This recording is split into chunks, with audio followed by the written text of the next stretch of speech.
শহরে এবারে প্রথমবার হতে চলেছে 500 ফিট লম্বা আলপনা। শ্রেয়া কিন্তু বেশ কিছু ফটোজ এখানে তুলে নিয়েছে আর কি। এই জায়গাটা জুড়েও কিন্তু কাশ আর শিউলি ফুলের একটা খুব সুন্দর কম্বিনেশন ক্রিয়েট করা হয়েছে। হ্যালো বন্ধুরা, সবাই কেমন আছো? শহর কলকাতার একদম একপাশে অবস্থিত নতুন গড়ে ওঠা শহর নিউ টাউন। আর সেই নিউ টাউন শহরে এবারে প্রথমবার হতে চলেছে 500 ফিট লম্বা আলপনা।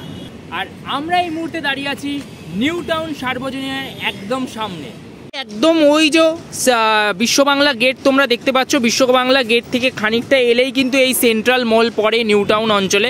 হ্যাঁ, এখানে মেট্রোর লাইনটা দেখতে পাচ্ছ, এটা কিন্তু এয়ারপোর্ট গড়িয়া যে মেট্রোর লাইন সেটা এখনও অবধি স্টার্ট হয়নি, হলে অনেক সুবিধা হবে সবার। আর এইদিকে কিন্তু চলে গেলেই তোমরা সল্টলেক সেক্টর 5-এ পৌঁছে যাবে। সাধারণত যারা অফিস গোয়ার্স আছো তারা তো নিউ টাউনে আসোই, বাট সাধারণ মানুষের পক্ষে নিউ টাউন আসাটা একটুখানি অসুবিধার হয়ে যায় অনেক কারণে। তাদের জন্য বলে রাখি যে তোমরা হাওড়া থেকে কিন্তু যে নিউ টাউনগামী যে কোনো বাসে করে সেন্ট্রাল মলে চলে আসতে পারো। এছাড়া তোমরা বালি স্টেশন থেকে কিন্তু নিউ টাউন আসার প্রচুর বাসেস রয়েছে, সেগুলো করে চলে আসতে পারো। এই হচ্ছে ওদের এই বছরের ব্যানার, নিউ টাউন সার্বজনীন দুর্গোৎসব, ফুলের সাজে ফুলের মাঝে। আর ওদের এইখানে এই যে বিশাল সুবিস্তৃত মণ্ডপ এইখানে তৈরি হচ্ছে, বিশাল বড়। আমি এখান থেকে যতটা দেখতে পাচ্ছি ওইখানে একটা একদম স্টেডিয়ামের মতো একটা গোল রাউন্ড করা হয়েছে। আর ওখানে কিন্তু বিভিন্ন ডিস্ক, সিডির ডিস্ক যেগুলো হয় সেগুলোর একটা ইউজেস দেখতে পাচ্ছি। ওই অংশে যাব, তবে তার আগে ওদের পুজোর এবারের মূল আকর্ষণ যেটা সেটা তোমাদের দেখাই। সেটা হচ্ছে এই বিশাল রাস্তা জুড়ে সেন্ট্রাল মলের সামনে যে রাস্তাটা রয়েছে, এই রাস্তা জুড়ে বিশাল একটা আলপনা রয়েছে। 500 ফিটের আলপনা ওরা ডিমান্ড বলছে আর কি। তো চলো দেখাই তোমাদেরকে ওই আলপনাটা। বেশ সুন্দর করে কিন্তু পুরো জিনিসটা করেছে। এখন কিন্তু কলকাতার দুর্গাপুজো একটা দুর্গাপুজো নয়, সাথে কিন্তু একটা ব্র্যান্ডিংয়ের ব্যাপারও যুক্ত থাকে আর কি। তো বিভিন্ন ব্র্যান্ডস যেগুলো রয়েছে ওগুলোকে কিন্তু ওরা এখানে ওদের এই আলপনার মধ্যে ইনক্লুড করেছে। বেশ একটা ইউনিক ভাবনা আর কি, যে কি করে ব্র্যান্ডসটাও হবে প্লাস সাথে এরম একটা আলপনা করে গোটা শহরকে চমক লাগিয়ে দেওয়া যায়। কারণ বিশাল ফটো ফ্রেন্ডলি হতে চলেছে এই জায়গাটা, এখনই সেটা তোমাদের দেখেই আমি বলতে পারি।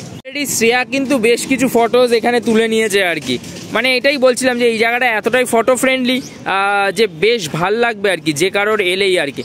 তো যাচ্ছি একদম সেন্ট্রাল মল ধরে, আর এই মাঠ দিয়েই ঢুকবো। চলো ভেতরে গিয়ে দেখাই। নিউ টাউন সেন্ট্রাল মলের সামনে বিশাল বড় একটা হিউজ গ্রাউন্ড। আর এই গ্রাউন্ডে প্রত্যেক বছর কিন্তু যে পুজো রয়েছে, এই যে পুজোর সাথে সাথে কিন্তু একটা হিউজ গ্র্যান্ড মেলাও বসে, ঠিক আছে।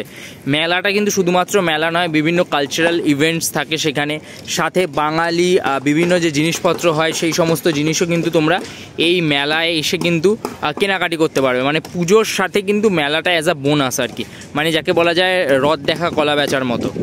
সেন্ট্রাল মলের ঠিক সামনে এখানটা ওদের একটা স্টেজ মতো হয় প্রত্যেক বছর, সেটারই কাজ চলছে এখন এখানে কিন্তু মানে পুজোর দিনগুলোতে একটা সাংস্কৃতিক অনুষ্ঠানও চলে আর কি। এই যেখানে তার স্টেজ রয়েছে বেসিক্যালি। মানে মূলত যেটা হচ্ছে বিষয় যে অ্যাকচুয়ালি কিন্তু মানে এখানে প্রচুর আবাসন রয়েছে। তো নিউ টাউন অঞ্চল জুড়ে দেখতে পাচ্ছ প্রচুর এরকম বড় বড় বিভিন্ন অট্টালিকা রয়েছে আর কি। তো সেই সব মানুষরা কিন্তু এইখানে একটা বছরের এই কটা দিন একটা বাঙালি কালচারকে বা তাদের নিজস্ব কালচারকে রিপ্রেজেন্ট করার সুযোগ পায় আর কি এইখানে। তো এটা একটা বেশ ভালো দিক আমি বলবো। নিউ টাউন সার্বজনীন মণ্ডপটা কিন্তু বিশাল বড়, হ্যাঁ, মানে বাইরে দিয়ে অনেকটা জায়গা জুড়ে কিন্তু মণ্ডপটা হচ্ছে, বোঝা যাচ্ছে।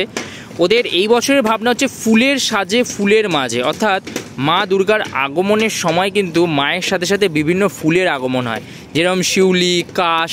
তো সেই সব ফুলেদেরই কিন্তু একটা খুব সুন্দর বাহার আমরা এই পুরো মণ্ডপটা জুড়ে দেখতে পারবো। নিউ টাউন সার্বজনীনে আমরা ঠিক ওই জায়গাটা দিয়ে প্রবেশ করব, ওই দিকটা দেখাবো তোমাদের। তার আগে মণ্ডপের একদম পেছনের অংশটা দেখাচ্ছি তোমাদের। এইখানে কিন্তু মানে মূল যে মায়ের যে গর্ভগৃহটা সেটা কিন্তু ঠিক এই জায়গাটা করে রয়েছে। বাই দ্য ওয়ে, প্যান্ডেল দেখে এতটাই মানে মুগ্ধ হয়ে গেছিলাম যে এটা করাই হয়নি। মানে নিউ টাউন থেকে আমি Souvik and we are blogger. কিন্তু মণ্ডপের যে ফ্রন্ট অংশটা রয়েছে আমি সেখানে প্রবেশ করছি আর কি, সেই দিকে এগোচ্ছি বেসিক্যালি। এই অংশে তোমরা দেখো একটা এই যে রাউন্ড শেপের মতো যে স্ট্রাকচারটা রয়েছে, বাইরে দিয়ে যখন দেখাচ্ছিলাম বুঝতে পারছিলে অনেকটা কিন্তু ধুতরা ফুলের মতো করেছে, ঠিক আছে। ধুতরা ফুলের মতো দেখতে লাগছে। এবং এই পুরো জিনিসটা কিন্তু বাঁশের যে কঞ্চি আছে সেই বাঁশের কঞ্চিগুলোকে কেটে কেটে কিন্তু এই পুরো গোল রাউন্ড মতো জিনিসটা তৈরি করা হচ্ছে। এবং এখান থেকে আমরা ভেতরে প্রবেশ করব একটা ধুতরা ফুলের মধ্যে দিয়ে। একদম সামনে দিয়ে দেখা যায় একদম পুরো বাঁশের যে কঞ্চিগুলো হয় সেই কঞ্চিগুলোকে পরপর বসিয়ে কিন্তু এই যে পুরো এই ফুলের মতো অংশটা সেটা কিন্তু তৈরি করা হচ্ছে। ঠিক এই অংশটা দিয়ে বেঁকে গেলেই কিন্তু আমরা মূল মণ্ডপের যে গর্ভগৃহটা রয়েছে সেখানে পৌঁছে যাব। বাইরে দিয়েও তোমাদের ওই ডিস্কের মতো যে অংশটা রয়েছে ওইটা দেখাচ্ছিলাম আর কি, এর বাইরেও কিন্তু এরকম একটা রাউন্ড মতো শেপ অংশটা রয়েছে আর কি। এই জায়গাটা জুড়েও কিন্তু কাশ আর শিউলি ফুলের একটা খুব সুন্দর কম্বিনেশন ক্রিয়েট করা হয়েছে, যেটা এগেইন দর্শকদের জন্য সারপ্রাইজ হিসেবে রাখতে চাইছেন ওনারা, তাই জন্য দেখাতে নিষেধ করেছেন আর কি ক্যামেরাতে। তো মোটামুটি কিন্তু আপাততভাবে যদি দেখি তাহলে এটাই হচ্ছে কিন্তু নিউ টাউন সার্বজনীনের প্রস্তুতি পর্ব। তো এটাই কিন্তু ছিল নিউ টাউন সার্বজনীনের আপাতত একটা প্রস্তুতি ভিডিও ছোটোর মধ্যে। খুব শিগগিরই এই প্যান্ডেলটা ওপেন হয়ে গেলে আসবো, মানে বেশ ভালো লাগলো ভেতরটা গিয়ে, এবং সেটাই তোমাদের জন্য চমক হিসাবেও রইলো। খুব শিগগিরই এরকম প্রচুর নতুন ভিডিওস নিয়ে দেখা হবে, পুজোর আপডেট এইভাবেই চলতে থাকবে, সাথে আসতে থাকবে বিভিন্ন ফার্স্ট লুক। চলো টাটা অ্যান্ড দুর্গা দুর্গা।